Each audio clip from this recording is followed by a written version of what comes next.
Hi everyone, it's Nicole, and I have another layout using the Spencer's kit, April kit, and I had 3 add-ons. 2 of them was Scrapbook, and 1 of them was Project Life.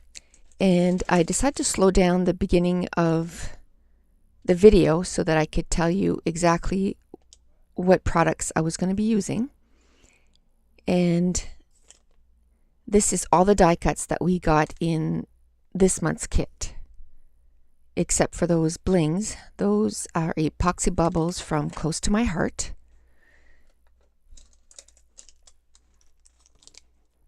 And then this stamp set here is from Alison Craft Webster's page, and it's called Snap and Click. And the other one is also Alison Craft from Webster's page, and it is called Cameras and Arrows stamp set. And those are 4x6 memory page protectors, and they're from Close to My Heart, and you get 15 in a package. And that's what I'm going to use today. And this is the Blink stamp set, and it didn't come with the kit, but you could purchase it as an add-on. And I just love that stamp set. I probably love it even more than all the stamp sets that we got in the kit.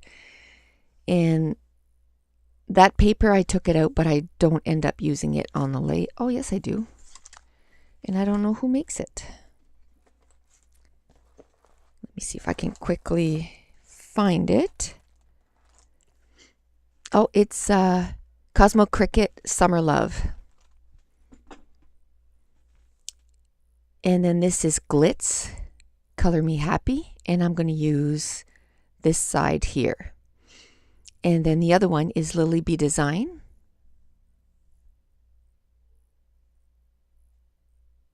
Lime Ricky. And I'm going to use the kind of funky square side. And this is photos that we had taken at the museum in New York. And it was just a bunch, they had kind of displays of a bunch of animals, just in display cases. So we just love them. It was just so nice. So I have 16 photos here. So I didn't want to do 15 pages with this because it's not even real animals. It's just fake. So I just wanted to do them all on one page, and that's where the 4x6 page protectors come in. And I divided my photos with the vertical on one side and the horizontal on the other. And the side with the vertical ends up with 4 4x6 page protector. 4 or 5, 1, 2, 3, 5 of them. And then the horizontal side has 4 page protectors. And actually I end up scrapbooking 18 photos because you'll see where I add 2 more. So then I put them, front and back. And then I noticed that the way I put them, when you flip the page, the photo's going to be upside down. So I do end up changing that. And then the horizontal, I took one less photo so that the one at the very top, that's where I put that Cosmo Cricket paper, the yellow paper, and that's where I'm going to do my title. So now I'm going to take that Lime Ricky paper, the funky square one, and I think the strips are about 2.5 inch strips. And I just want to do some kind of background because, these are page protectors. So as you're flipping through, when you get to the last one, you don't have any colors there. So I cut a strip about 6 inches of that Color Me Happy paper, and I guess I did 2.5, and then I end up cutting it down to about 2. Because as I was working through my page, I looked up and saw my washi tapes that I have in a little container, because I keep some out and I rotate them, and then I find the ones that are in my little dish. I use them more. So I had this Glitz Color Me Happy tape, and I'm going to be taking out here in a minute, and it matches the paper perfectly. So I decided to ink the edges, and I used the navy from Hero Arts Shadow Ink, and of course my ATG tape ran out, so you're going to get a little look-see at how to change your ATG tape. Or maybe I did it off camera. I'm not really sure. The video here froze, so hopefully it's still recording. So now I just glued everything down where it needs to go. This layout came together fairly quick. It was 1 hour and 32 minutes. The video froze again, so I'll just 1 hour and 32 minutes. It is the 12th layout of 50 for the Facebook challenge, and it is the 8th layout for the Spencer's kit. Oh, and it just caught up. And this is where I took out that glitz tape and I put it at the top and the bottom, and it matches that glitz paper perfectly. It's the same colors and everything. And then I took out that Allison Kreft camera washi tape that I just absolutely love, and then I put it to divide where the blue paper and the chevron, big chevron paper separates. Okay, the recording had stopped, so I'm just going to continue from there. So I just put the washi tape at the top and the bottom, and it's that color glitz washi tape, and I put the camera one. And then now I'm going to start gluing my page protectors down onto the page, and basically you just glue one on top of the other. And this is where I noticed that the photos were upside down if you flip them up. So it's basically there's just a backing on it, and you just pull it off and you glue one on top of the other. And now I'm going to glue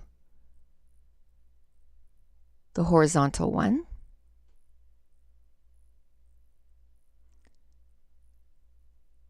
And you just keep putting one on top of the other.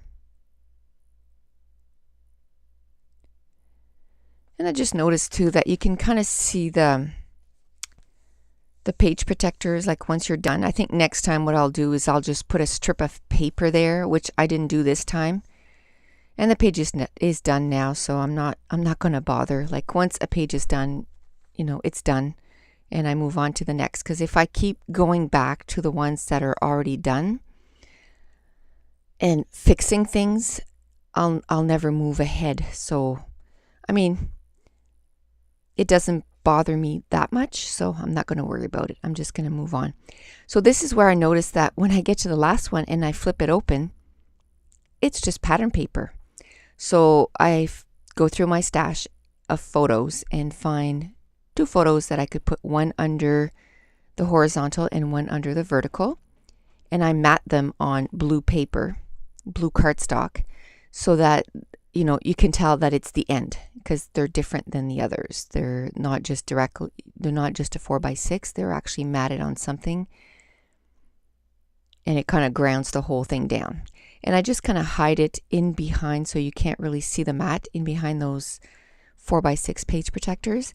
And now I'm going through all my die cuts to try to find, because at this point the page is pretty bare and blank. I mean, there's lots of photos and there's lots of colors because of that chevron paper and that washi tape, so that's good. But there's no layering, there's nothing like that. So I figure I want to do some layering. So I go through my cards that I had out, and there was none that really coordinated with the layout. So I went through some of the ones that I still haven't cut out, and I found a couple of 3x4 cards, and then I cut them in half and then put them at the top and the bottom of that horizontal photo. So basically that's going to be the title is going to be the sort of the focus of the whole page, because you have the 4x6 card that's going to be my title, and then I have all the embellishments around it too. So I'm just going to use these thickers that I got from my stash, and they're kind of just black outline with white, and I don't know, they just kind of reminded me of the zoo or something. So I'm just going to call this Animal Kingdom, and I don't mean like Animal Kingdom at Disney. I just meant that we felt like we were in an animal kingdom, because there was just so many, and that's probably the closest that we ever got to, see them. And they did such a good job with the backgrounds, and like, I mean, some of them look like real photos. They just did such a good job with the detail. So then I decided to use that chevron that came in one of the stamp set that I mentioned at the beginning of the video, and I inked it up with navy ink from Hero Arts and just stamped at the top and the bottom, and then it just kind of grounds the title, because it says, the title is going to be in between these two things. So then I take it says snap snap, and I ink it up with the ink, and I go to stamp it on that remember this card, and I stamp it upside down. And it's not as if I can flip it over, because you can't. So what I did was I went and got a tag that has the same kind of texture, because I got them both printed at Staples, and I just cut it out and glue it right over top and then stamp it the right way. So even in person, you can't really tell that I did that. So that's a good way to kind of cheat if you make a mistake. So then at the bottom of the cluster, the other card, I just stamped click click. And then now I'm just looking through my own stuff and looking to see what else I could add on there. And then I took out a couple of three wood veneers, hardwood veneers, I guess 4. And 2 of them I'm going to ink in with that navy ink, and I'm going to put it on either side of the title. And then I took some papers from the Snap collection, Snap Life from Simple Stories. And instead of using it for journaling, I just inked it up with some navy ink, and then I punched out some butterflies. And what that does is once the ink dries, the pattern comes out through the ink, and you can see the pattern, so it looks really nice instead of just doing it on white paper. So now I started gluing down everything, the butterflies, and I took out some red twine to give it a little bit more splash of color. And then I decided to put one butterfly to the top left, just so that there would be, like, that's sort of my third cluster, but there's only a butterfly and some twine. And I think on my title sheet, I only put one butterfly, but after the recording stopped, I put one at the bottom left. So just take a look at the pictures at the end, and you'll see that on the title sheet, there's 2 butterflies. And then I end up putting some foam tape in behind the wings of the butterfly, because it kind of, pops them up a little bit, and it actually looks like they're flying away. And I think I forget to put washi tape at the top left butterfly too, and I do that after the recording is done. I ink up the page with 3 colors, and it sort of matches the paper and the washi tape. And navy, I think it's called butter, and poppy red from Studio Calico, Mr. Huey. And that's it. The page is done. So thanks for watching. Bye.